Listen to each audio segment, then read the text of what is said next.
भाई यहाँ पे तेजस्वी यादव विवाह हो रहा है, उनका सगाई हो रही है, शादी हो रही है, क्या बधाई देंगे? बिल्कुल, ढेर सारी शुभकामनाएं उनके। वो एक गृहस्थ जीवन में एक नई पारी की शुरुआत कर रहे हैं और मैंने हमेशा कहा है कि तेजस्वी मेरे छोटे भाई हैं और जब छोटे भाई की शादी हो रही है तो यकीनन ये खुशियां घर में ही आ रही हैं। उसके लिए उनको, उनके पूरे परिवार को बधाई। आप नए युग के हैं, क्या लगता है धर्म जात पात और धर्म भेद जो है उसे मिटा कर आगे बढ़ने का नया युग? नहीं, देखिए, मैं ईमानदारी से मैं नहीं मानता। मैं हर बार मैं इस बात को मैं खुद भी मैं कहता हूँ कि जात पात धर्म मज़हब में मैं विश्वास नहीं रखता हूँ।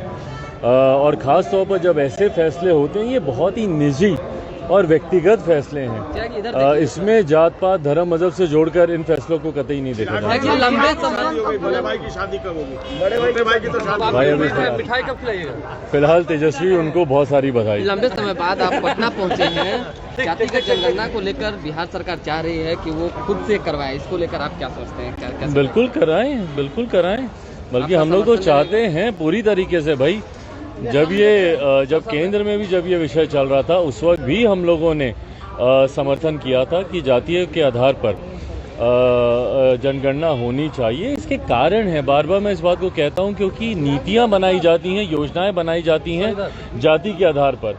भले वो केंद्र सरकार की नीतियां हों, भले वो राज्य सरकार की नीतियां हों, जाति के आधार पर ही बनाई जाती है। तो इसके लिए उस जाति की कितनी आबादी है वो उसकी जानकारी होना ज़रूरी है, ताकि उसी के अनुपात में राशि का आवंटन किया जाए। तो इसीलिए अगर राज्य सरकार अगर ये फैसला लेती है तो लोक जनशक्ति पार्टी रामविलास उसका पूरी तरीके से समर्थन करेगी। शराबबंदी को लेकर आप हमेशा ये चीज़ें बोलते रहे हैं कि विफल रही है, इस पर रणनीतियाँ नहीं बन पाती है। अब समीक्षा बैठक के बाद जो है विधानसभा के अंदर शराब की बोतलें मिल रही है, इसको भाई विधानसभा के अंदर शराब की बोतलें मिल रही हैं। आए दिन जहरीली शराब से लोगों की जान जा रही है और मुख्यमंत्री नीतीश कुमार जी सोचते हैं कि भैया आपने एक बार शपथ करा दी, उसी से सब हो गया, सब ठीक हो गया।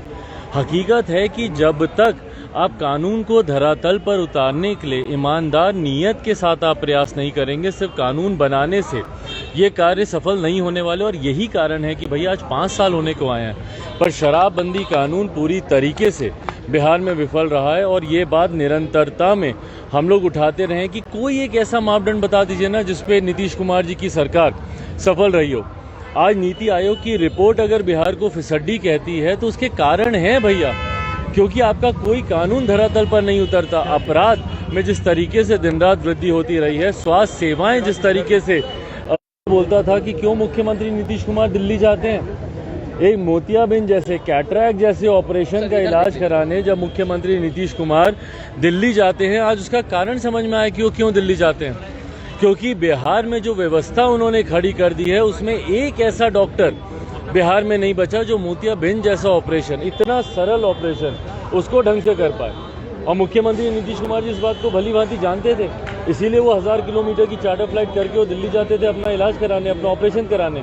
और जिन लोगों ने बिहार में ऑपरेशन करवाया, उनके परिणाम आपके सामने हैं। जिन लोगों की आंख की रोशनी चली गई, भैया बताइए ना उनका क्या कसूर था? आपकी कुव्यवस्था के वो शिकार हुए। और बार बार मैं इस बात को बोलता हूँ कि दुख मुझे इस बात का होता है कि मुख्यमंत्री नीतीश कुमार किसी भी पीड़ित परिवार से मिलना तक जरूरी नहीं समझते। भैया आप एक बार जाइए तो उन लोगों के पास, पूछिए उनसे कि क्या हुआ, ऑपरेशन के दौरान कठिनाई हुई, बाद में कठिनाई हुई। जब तक आप सुनेंगे नहीं तो आप उसकी जांच कैसे करेंगे? यही शराबबंदी में भी मैंने बार बार कहा था कि भैया आप जाइए उन पीड़ित परिवारों से मिलिए, वो बताएंगे कि कहाँ जाकर इन लोगों ने शराब पी, कैसे हुआ, कैसे उनकी हालत बिगड़ी। पर जब तक आप सुनेंगे नहीं, बंद कमरे में आप सोचेंगे कि बंद कमरे में, एसी कमरे में बैठने से आपकी कानून व्यवस्था ठीक हो जाएगी, आपके तमाम परिस्थितियां, तमाम विभाग के कार्य ठीक हो जाएंगे, ऐसा होता नहीं। और इसीलिए बिहार हर स्तर पर, हर क्षेत्र में विफल होता जा रहा है। अंतिम सवाल, विधान परिषद का जो MLC का जो है चुनाव